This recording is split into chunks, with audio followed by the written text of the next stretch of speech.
So now we're going to take a look at the products for this substitution. We call this mono substitution because we are replacing one of the H's with Cl.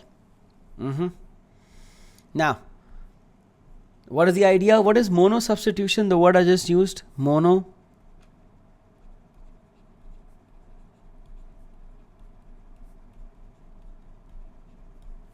It just means what?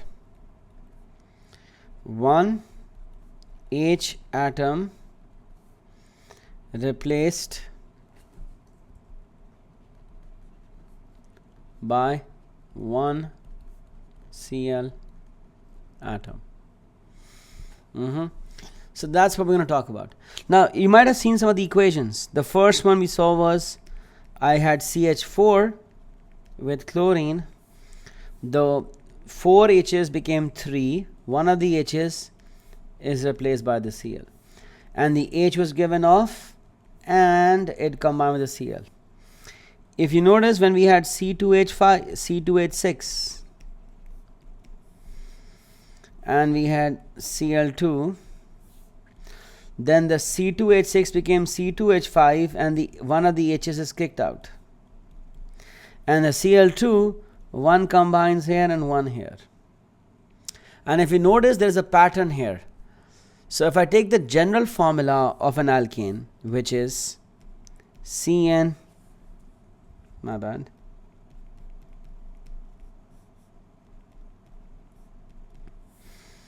and I have Cl2, what happens is one of the H's gets lost. So it becomes CnH2n plus 1. And a Cl takes its place. And the H kicked out becomes H combines with the Cl. And you can actually do this for all of them. So like if I take this fellow, bring it a bit here. Let's take the third alkane. You know what the third alkane is? Propane. You know what the formula for propane is? C3H8. Now C3H8 combined with Cl2 will make what? What will it make? It will kick out one H and put in a Cl. And the H gets a Cl. Now let's see if you guys can try this on your own. So if I give you C4 H10 and I ask you to figure this out, what would that be? What would this fellow be? Think. Yeah.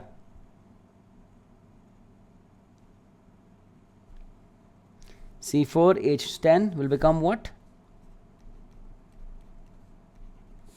9. And C4H9 and a Cl will come there and a Cl will come there. And once you see a pattern, you can do this for all. Okay. And the idea is it loses an H and gets a Cl. It loses an H and gets a Cl. And you can do the pattern everywhere. You can do it for, if I tell you this, which you've never seen before. I say I have C, and I'm just going to make this up. I have C10 H22 plus Cl2. What would that make? C10 H22. What would you think that would make? This will make C10, 1 less H, H21, and Cl. Yeah? Now, obviously, nobody's going to ask you that, but you figured if they did, you could figure it out. But the fellows that they have given on top, we had methane right on top. We had ethane as second. We had propane as the third, and we had, let's call it butane. What are the products called? Methane's product will be called chloromethane. Ethane's product will be called chloroethane. Propane's product will be called chloropropane. And butane's product would be called chlorobutane.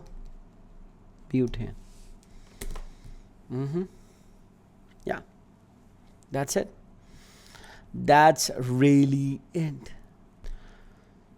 Now that we've seen the actual equations, we can even draw the displayed products. You know, these guys. Let's say let's call it reaction number 1, reaction number 2, reaction number 3, and reaction number 4. This is the one I'm focusing on. Like these guys, these 4 guys, they expect you to draw them. Now, let's start with these. The first one, CH3Cl. I'm sure we can all draw that. CH3Cl. This is the structural formula. Okay. Let's make the displayed bonds. So I got 1 C and I got 3 H's, and one of the H's is a Cl, and I got C2H5Cl. That would be 2 carbons having 6 bonds shown. 5 of them are H's and 1 is a Cl. Now another way to write this is called displayed formula. Another way to write this is C with 3 H's, C with 2 H's, and a Cl. This is chloroethane.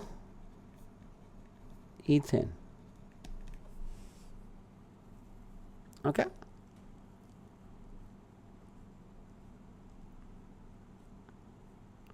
Now, so far okay? Then what we have is the third fellow is a little more fun. The third fellow was C3H7Cl. And when you think about it, I'm telling you that, hey, I've got 3 chlorine carbons. Yeah.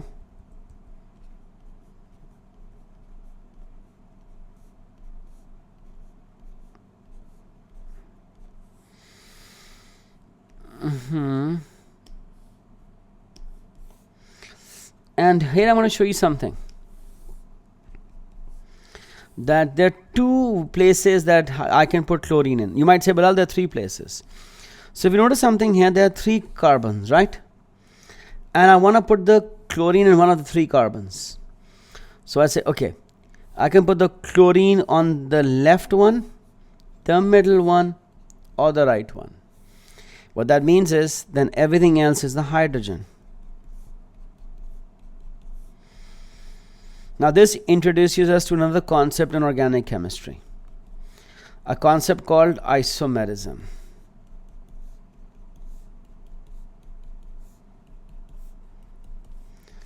These 3 look different actually, and actually there are actually only 2.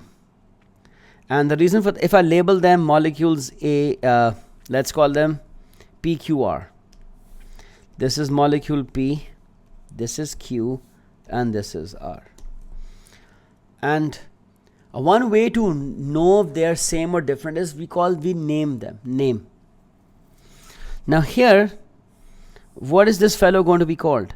This is called 3 carbons, so it is propane. And it's chlorine, so I told you, it's called chloropropane. And so Bilal, you'll say, well, isn't this middle one also chloropropane? Isn't Q chloropropane too? It is, but they are different, aren't they? In P, the chlorine is on the edge. In Q, the chlorine is in the middle. So they cannot have the same name if they are different, right? And that's where the positioning comes in.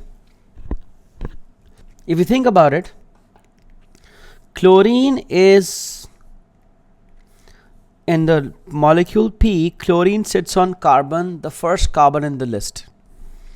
So therefore we call it 1-chloropropane. In Q, it sits on carbon number 2. So it's called 2-chloropropane. And that's how we name them differently, because we put the position also there. Now in R, you might say, Bilal, therefore isn't R 3-chloropropane? It is. But in chemistry, a molecule can start from any side. So if I start from the right hand side, it just happens to be carbon number 1. So from the right, this can become 1 chloropropane. Not become, it is, because either side is the same side. So what you realize is that the R is the same as P, even though it's starting from the left and it's starting from the right. But is the first guy on the left or the first guy on the right is the same guy, 1 chloropropane. But the one in the middle is different. So here you can say P and Q are isomers. And one is 1 chloropropane, the other is 2 chloropropane. And if I'm looking at structurally, this one can be written as Cl with CH2, CH2, CH3. The one on the right is CH3, CH2, CH2, Cl. The reverse of that. But the middle one is CH3, then CHCl, then CH3. And you can clearly see in the condensed formula that the middle one is different from the ones on the left or the right. Now we can do isomerism in more detail, but the concern here is simply about the alkane substitution reactions. Okay, and what do we have here? We've seen that the idea is recapping that alkanes can have an hydrogen replaced with a Cl. You need UV light. UV light is your activation energy, and basically if you think about it, we can replace one H with one Cl. Now theoretically you can actually replace all the H's if you keep on doing this forever, for a while. So if you have enough chlorine and sunlight, you don't have to replace one. You can replace one and then the second and then the third and then the fourth. You can keep on going to what we call further substitution if I have a lot of extra chlorine and UV light. And the reason why these guys matter is because the products are good solvents. They have a lot of real world applications for this. And the main idea is it's basically alkanes with chlorine and UV light can make chloroalkanes. In this case, chlorine has to be a gas. So alkanes can also, by the way, react with bromine, but not aqueous, gas. Not aqueous. And under UV light, you can also have the same reactions, but instead of chloroalkanes, you can have bromoalkanes. Same reaction, different halogens.